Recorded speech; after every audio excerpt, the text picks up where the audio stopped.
Fingers crossed. And are you there? I have accepted it. Please work for me. Yes. And there we are. Hi. It's that like heart-stopping moment where you think it's not going to work and I'm going to have to do this like 3 times. Although I'm really bad at technology and I pressed the wrong button. Well, you're here. Thank I you. am. You are. Oh, I'm just going to turn you up so I can hear you. There we go. Hi. That's a first. People normally ask to turn me down. Oh, not me. No. Hi. So I just wanted to say thank you. I received your book today.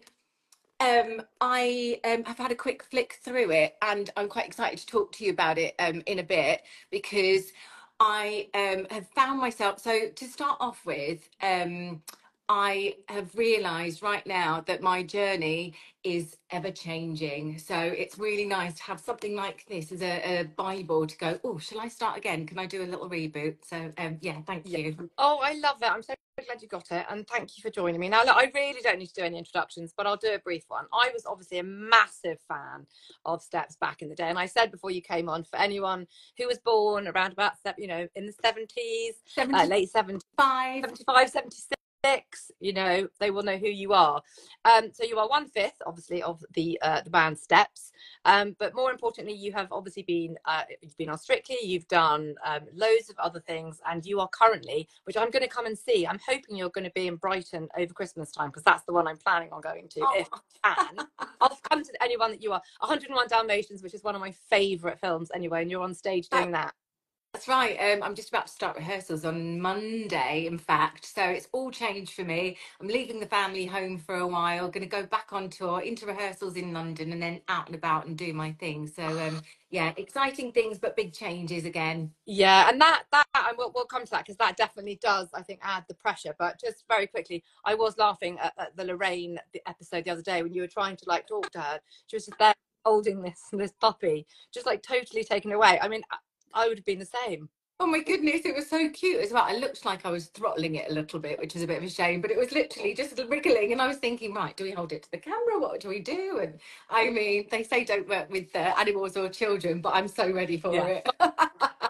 One's attention is put that little puppy there. Yeah. But thank you. So I think the best place to start is maybe, if you're comfortable, just like sharing your own journey, because I think that's really important. I think there is, and I have said this to so many people, there is such a taboo shrouded around menopause, perimenopause, that so many women are scared to come out and say it. And yet somebody with yourself who has a profile talking and sharing will help other women, I hope, feel confident enough to do the same thing. Absolutely. Firstly, I want to say a massive thank you and hello to everybody who's joining us today, boys and girls, which is nice to see. We are going to talk about bodies. We're talking about the change, if we can call it the change. We don't like to call it the change. I wanted to be somebody who speaks about this because I lost my mum about a year and a half ago, and she would have been the one that I could discuss this sort of thing with. She was always really good about us being body aware. It was really important that we look after ourselves. And this for me has been really amazing, because I've been able to connect with lots of different women and sharing their journey, educating me on how I can make my journey the easiest. And I think because I was so surprised to get quite heightened symptoms, and I thought I'm quite healthy. I've always been really active. I've always, tried to look after myself. And my symptoms were huge. So it started off probably like the little ones in my early 40s, with like a little bit of my eyesight starting to go a little bit, joint pain a little bit, things gradually just feeling a little bit more uncomfortable. But the big one that I went, okay, this is the moment, this is what's happening. My cycle started changing, and I had I'm just going to say it, I had a 2-week bleed, and I thought I was hemorrhaging. I didn't know what was going on. And yeah, and it's just such a weird thing. It's like, okay, I'm not in control of this. What's happening? And I was very fortunate that my mother-in-law was a general nurse practitioner, and she has been my absolute godsend, and she explained about her story and shared that. And then somebody pointed towards Davina McCall's menopausing Yeah. book. My goodness, well, it all started to click into place and it became my Bible. And this was about probably about a year ago, year and a Uh, half, year. And like everything just made sense. And it meant that I had answers and things that I could approach my GP about and be educated and not be frightened about what I needed to ask for or suggest that I thought that this was what I was going through. yeah. Do you know what? And you are so lucky to have had someone in the family that kind of give you that like advice and support, because for a lot of women, they spend months, years trying to get their own diagnosis. So after you had that bleed, did you go to the doctor? Did you then approach them? So I went through the Davina McCall book, and I was just trying to get it all in there before I spoke to my GP, because I heard that lots of people who do go to their GP, they don't get the answer they want straight away. They can go around in circles for a while. So I needed to make sure that I knew exactly what I was saying. I wrote down my symptoms, and I was clear. And I spoke to my nana, who sort of helped me clarify what I wanted to ask for. Yeah. But it still took me a long time. It took me about 6 months to encourage her and for her to almost believe that I had the symptoms Yeah. and that I could potentially go on to HRT. I went and I had the progesterone coil fitted. Yeah. And that for me was a godsend, because I work on stage, I'm in different costumes. If I wasn't in control of my cycle, then I could have had really traumatic events on stage or on TV. And, you know, that was something that it was really important for me to get in control of. Then I had to go back, and it took me another 3 months, because she wanted me to have that settled in before I could take any sort of form of HRT. And in Okay. between this stage, I've been ragey like you wouldn't believe. So Yeah. that's been fun for I my can't. family at home. One of my ones. So yeah, that rage is horrific. Like you don't even know. I mean, it wasn't even me. It was like this other monster. I call it But my Perry monster. it's like Corella. Yeah, absolutely. I know. I've now got an outlet for it, haven't I? And the brain fog was really scary, because I then thought, I can't learn my lines. I'm going to struggle on stage. You know, there's nothing worse than somebody having a moment on stage and blanking. So that was a massive fear. And then I was struggling with anxiety, which I've never really had. My it was apparent. I literally we were just about to go around for dinner, and I stopped in my tracks. I had butterflies in my stomach. I felt light in my body, and I just felt all wrong. And I didn't know what was going on. And I think that was the start of my Yeah. anxiety. And now I recognize it. There's things that I can do with it, which is great. But sometimes it's just the not knowing what it is first and figuring all that out. So I'm still like going through waves of different things, but now I've got more tools to be able to notice it, figure out what it is, recognize it and accept it, Yeah. and then use a tool and move forward with my I day. think that's Or stop, or, or just stop. or Yeah, because that's stop. an important one But too. I think that is the massive thing that you've kind of touched on there, which is like recognize it and kind of embrace it. Because I think that kind of in doing that, especially in what you do, you can throw yourself into this next chapter in full confidence. You know, and it's nothing to be ashamed of. It is a natural life stage. And like you say, you are in control of it. You're owning your menopause. It's not owning you.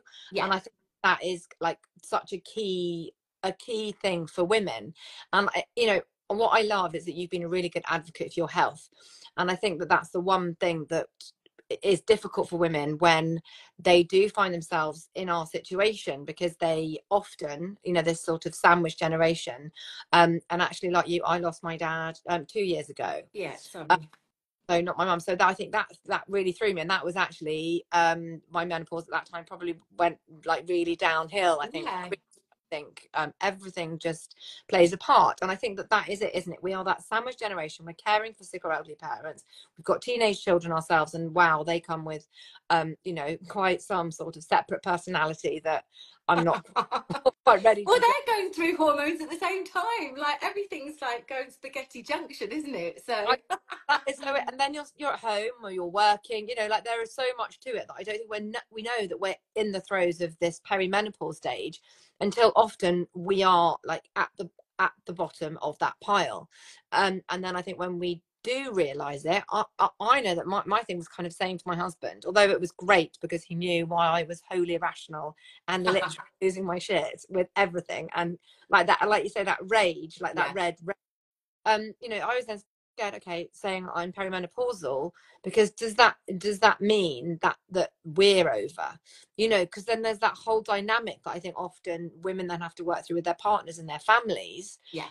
as well as then like working out what their next steps are to getting back. See that next steps, Yay, next first one.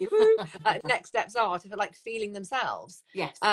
That's the hard part. But you were so educated. I mean, you really did your research. I feel like what I've noticed in a lot of the DMs that I'm getting from some of the ladies that have messaged me with questions and things. Obviously, I'm not a doctor, I'm not a menopausal expert, but I'm just passing on my journey, my story.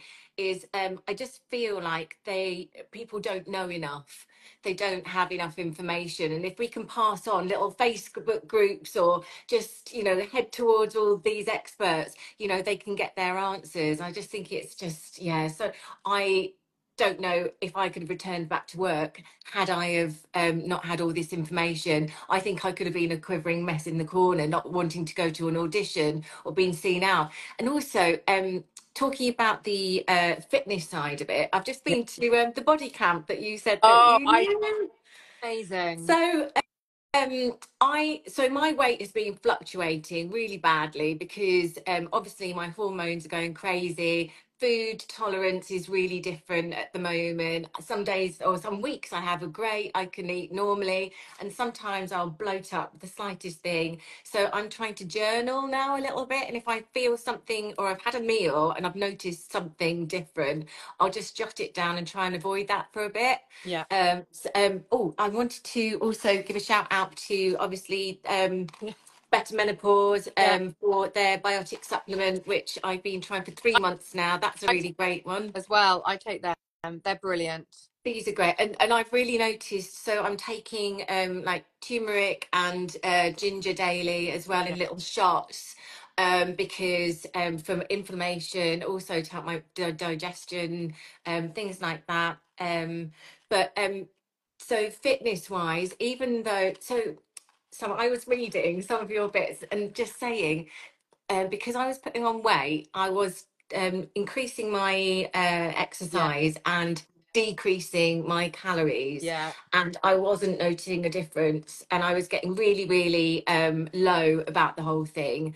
I Because I think you can get hypersensitive, can't you? And I think because I wasn't feeling good, that's kind of part of my job as well, because we're supposed to look at certain things, that get into certain costumes, and it gives you another thing to worry about that we don't Well, like, need to worry about.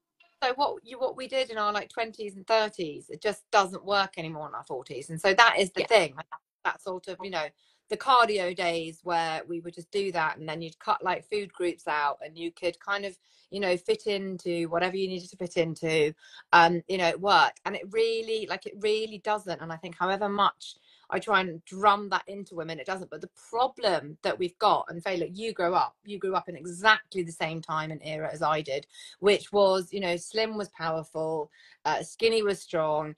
And also, like, in terms of workouts, like, unless you ran for like an hour, I don't know what that magic hour was, and you didn't eat bread and you didn't eat carbs, you weren't going to work out. So what you have to do, what I have to do, and what this generation or current cohort of women are having to do, is to really unravel the way that we thought we had to work out and exercise. We weren't Yeah. taught to lift weights.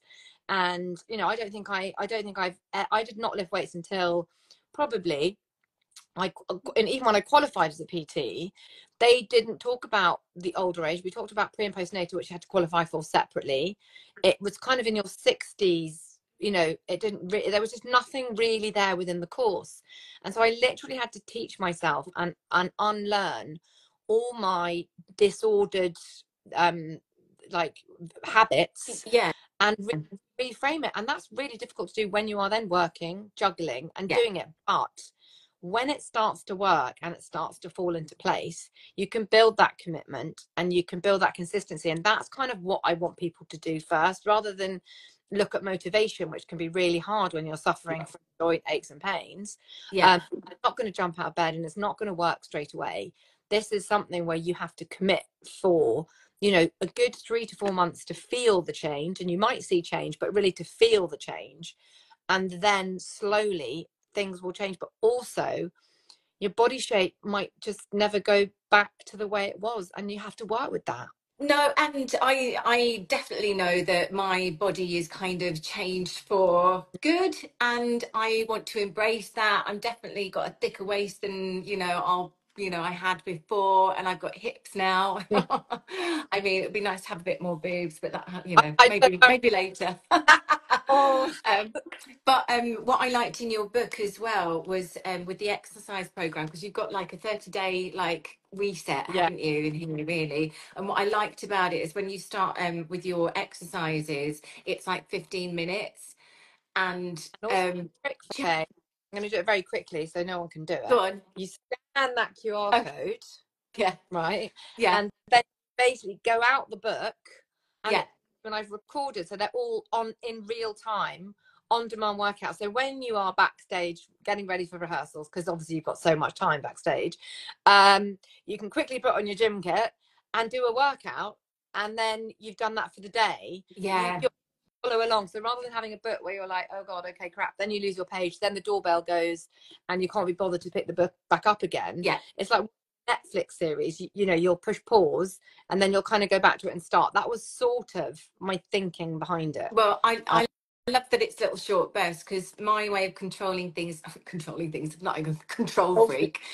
So I have to be in control. I wake up, and so I'm also doing atomic habits and like habit yeah, building and stacking and just trying to do the same routine.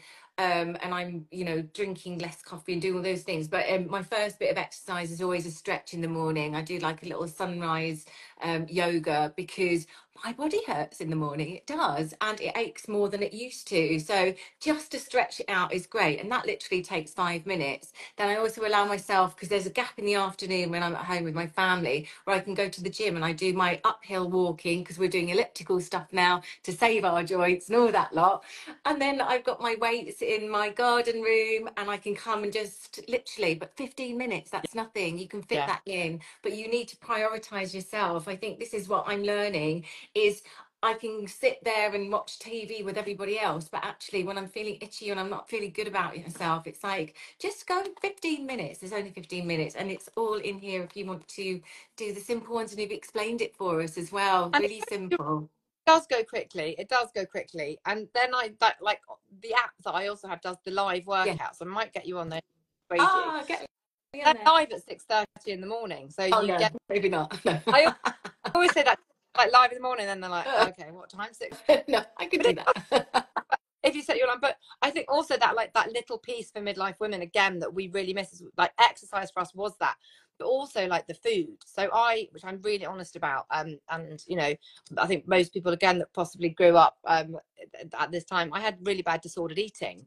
So you know, I was I actually remember my dad, bless him, at my wedding, you know, totally unaware of me ever having had like disordered eating, saying, you know, Kate's been through thick and thin, you know, and I was like, thanks, Dad. You basically, you know, because they didn't get it. Like, I No, don't think that, and they don't mind no, telling you either, do they? No. they don't. And I Yeah. was like, great.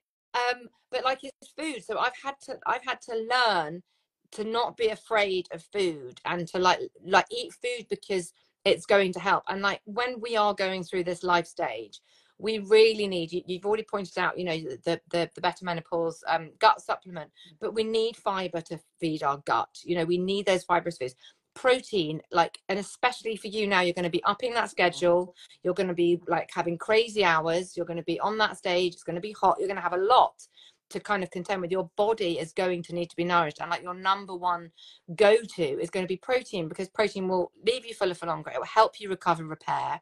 It helps balance your hormones. It helps balance your blood sugar levels. And so the amount of women that I work with, and they kind of come to me and they're like, I'm so hungry by the afternoon, or I've got this massive lull. And you literally say to them, what are you eating? I mean, a lot of people are doing the kind of the fasting thing, which works for some, not for others. Yeah.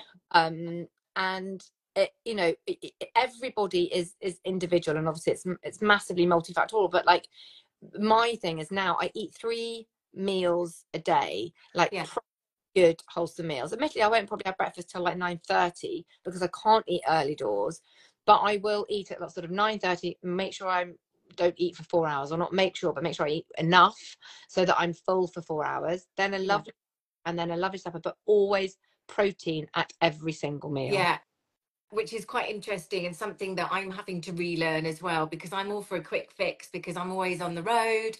And I mean, food is getting better. It is. There are more options available. I'm a really crap cook, and I really hate being in the kitchen.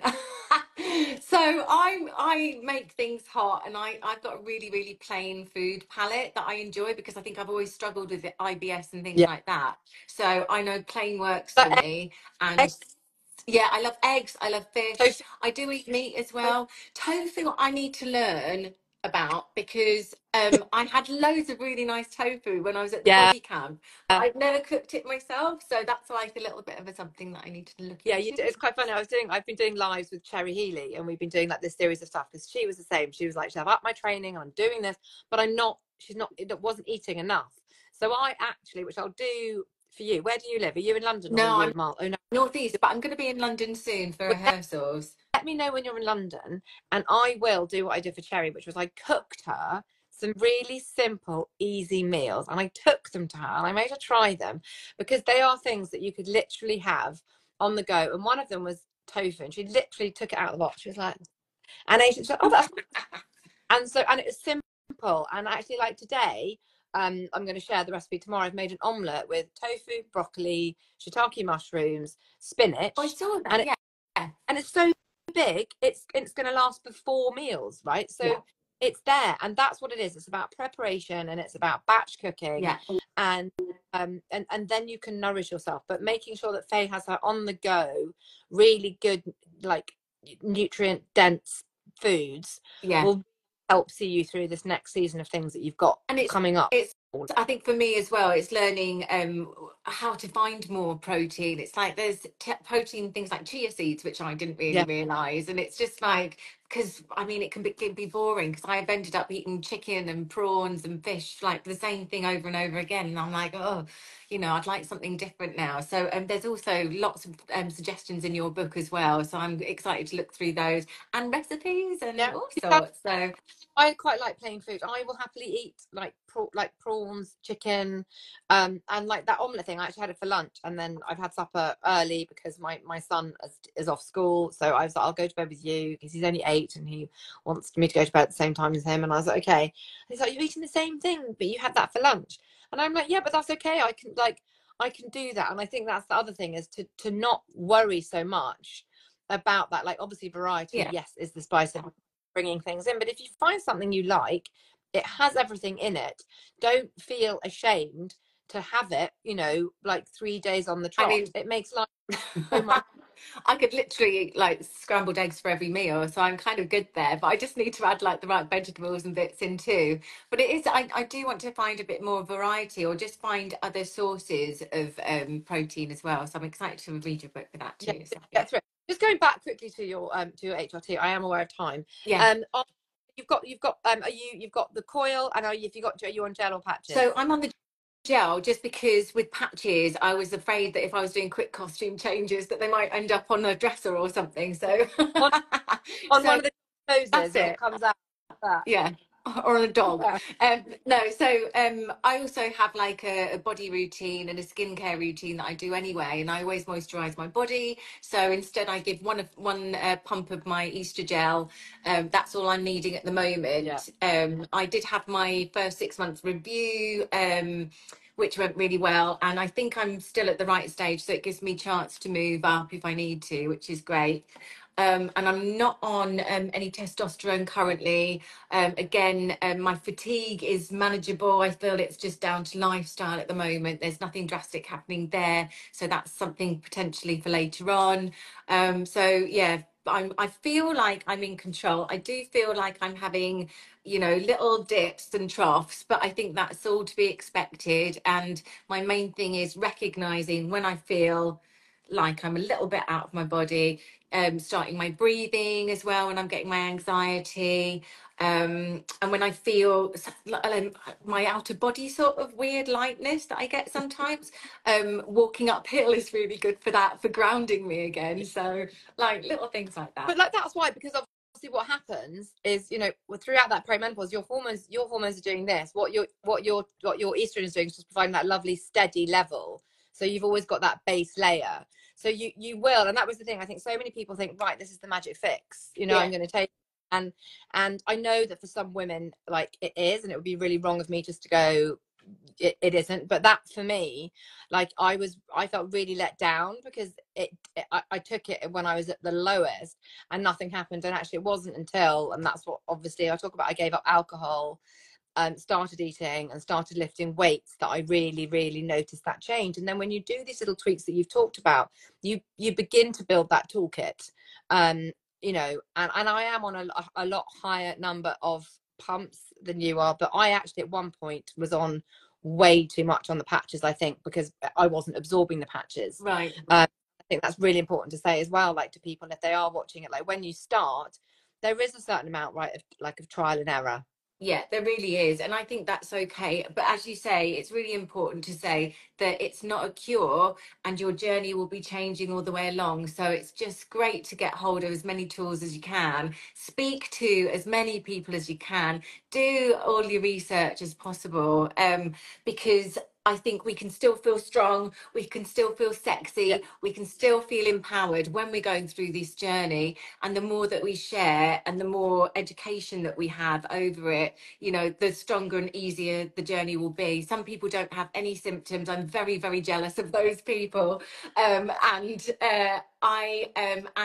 really I feel a lot, and I'm very empathetic for the people who have really struggled and have crazy symptoms and don't have the medication or aren't able because of different reasons. So it's just, you know, the more that we can talk about it, the better. And also, I was going to say, well, look, this is it. I know that we'll be here forever. And then when I come and deliver you your lunch, we'll get stuck together as well, Amazing. talking.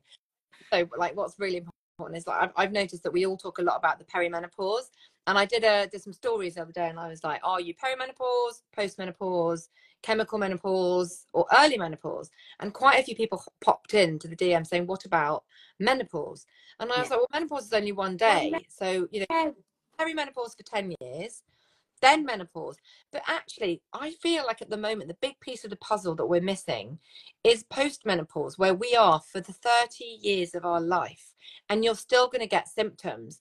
And so I really want, like, that whole conversation piece that we're having to not exclude anyone, and like Yeah. everybody with us, and what you're doing and what I'm doing as we navigate perimenopause.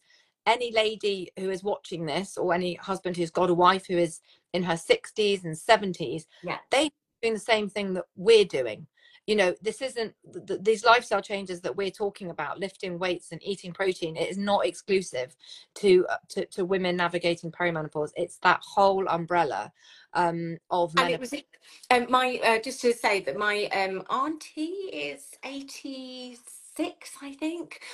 She's fabulous and she's still on HRT, and Yeah. I'm so happy. And it was really interesting to find that, because it's still supporting her heart health and her joint health, and she got it on it quite early, as far as I know. And that was interesting for me to find out that she's still doing it and it's still benefiting her. So that's great. What else can I think of to say? Oh, but we'll There's so many things. do it again. We'll get yourself stuck in there Yeah, thank and you. try do, you know, do some of those the weighted workouts. I'd love to know what you think. Yeah, Obviously be mindful of your time, because I know that you're going to have lots on, but up that protein. And I'm going to send you, I'm actually putting together an ebook at the moment of like my simple recipes, and like amazing. smoked mackerel pate, Really easy. 2 smoked mackerel fillets, Greek yogurt, squeeze of lemon juice, salt and pepper, boom, on some lovely sourdough, and that will see you through. And you've got your protein, your omegas, you know, and you can make that. I could probably do that as well. Exactly, I can't cook, exactly. and if I can do it, anybody can do it. So, Oh, amazing. thank you for joining me. I'm going to save this. I'll ask you to collaborate Yeah, as well, will do. and we'll share it, and then I will bring you that lunch. I promise All you. right. Thank you. We'll see you soon. Bye. Thank you.